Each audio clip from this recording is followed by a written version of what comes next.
神舟13号已经成功在东风着陆场着陆，3位航天员狄志刚、王亚平和叶光富终于平安返回地球了。这是中国载人航天史上又一里程碑时刻，神舟13号任务的圆满成功，将会拉开中国空间站全面建造的大幕。3位航天员在空间站上生活和工作了长达183天的时间，这是中国航天史上最久的一次载人太空飞行任务。时隔半年，3位航天员终于回到了地球上，回到了祖国的怀抱中。神舟13号返回舱经受住了考验，把3位航天员安全带回来了。返回舱的外表面有些部分看起来黑黢黢的，在返回时经过了高温灼烧，但在发射升空时，神舟飞船却不会经历这样的过程，这是为什么呢？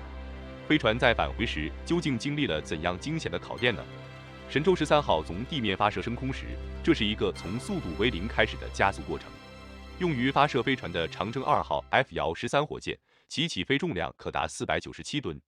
再加上地球表面附近的大气层非常稠密，所以火箭加速十分困难。火箭在大气层内飞行时，速度并没有那么快，与空气的相互作用没有那么强烈，不会让飞船燃烧起来。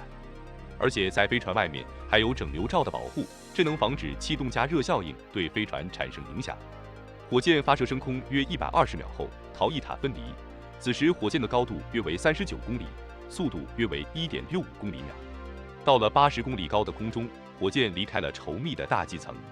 当高度超过110公里时，飞船穿过大气层边缘进入太空中，整流罩被抛掉，飞船直接暴露在太空中。在大气层内飞行时，火箭的速度没有超过3公里秒。进入太空后，空气阻力变得非常微弱，此时4枚助推器已分离，1、2级已分离，消耗了大量燃料的火箭变轻了很多，所以火箭就能继续加速到7.7公里秒，最终进入轨道。当神舟13号返回时，飞船先与空间站分离。在撤离空间站后，神舟飞船进行第一次姿态调整，然后轨道舱被分离，返回推进舱组合体继续前进。由于采用快速返回技术，飞船只需要绕地球转几圈就能找到返回时机。在进行第2次调姿后，发动机点火制动，飞船速度降下来，脱离原来的轨道，开始进入返回轨道。飞船从将近400公里高的轨道上下降，一直降到145公里时再次调姿，然后推进舱被分离。返回舱载着航天员继续下降，建立正确的载入姿态角，准备载入大气层。返回舱的载入角度很关键，如果角度太小，返回舱将会被大气层弹到太空中，无法返回，这就像石头在水上打水漂那样。如果角度太大，返回舱载入的速度过快，将会产生过高的温度，导致飞船有可能被烧毁。返回舱以大约1.6度在入弓角进入大气层，此时速度可达7.9公里秒。返回舱以如此快的速度在大气层中穿行，这会强烈压缩飞行前方的空气，由此产生巨大的气动加热效应，让返回舱外表面的温度升高到上千度。为了应对这样的极端高温，返回舱外面覆盖着蜂窝状防热材料，它们在高温烧蚀后会带走巨大的热量，让返回舱的内表面温度只有大约30摄氏度。身穿舱内航天服的航天员不会感到有多热。